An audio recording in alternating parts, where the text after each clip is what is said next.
আমরা কেউ দাবি মদের একটাই বাইপাস সড়ক চাই কেউ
বাজার যদি রাস্তায় জায়গাটা নিয়ে নেয় আমাদের আমরা একদম কর্মহীন হয়ে পড়বো। এখানে 700 থেকে 800 দোকানদার আছে যেখানে আবেদন জানাচ্ছি এই যেন বিকল্প বাইপাস রাস্তা করে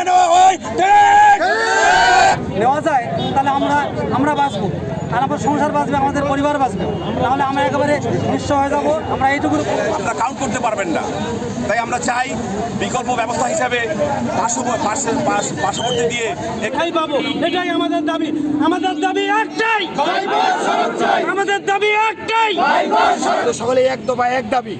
আমরা এই সাকুয়াটি মুষ্টিময় একটি জায়গা, অনেক ঐতিহ্য হাট, এই হাটটিকে আমরা শেষ করতে আমরা উন্নয়নকে স্বাগতম জানাই। তবে উন্নয়ন এই না যে হাজারো মানুষের পেটের উপর লাথি মারে দিয়ে এই উন্নয়ন, যে উন্নয়ন করুক, আমরা বাইপাস চাই।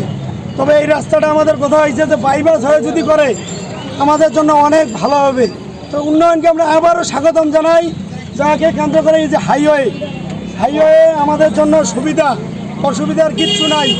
এই হাইওয়ের পাশে রয়েছে বিভিন্ন রকমের প্রতিষ্ঠান, ছোট বাচ্চাদের আলহেরা একাডেমি, কিন্ডার গার্ডেন, এমনকি হাই স্কুল, মাদ্রাসা, এমনকি ছোট্ট ছোট্ট বাচ্চারা যারা যায়।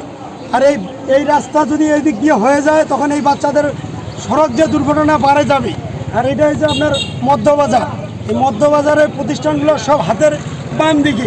হাজারো ব্যবসায়ীর আর্তনাদ, এমনকি মানুষের আর্তনাদ, সবার বুক ফাটা হাজারি যেন এই রাস্তাটি বাইপাস হয়ে যেন অন্য দিক দিয়ে ঘুরায় নেওয়া হোক।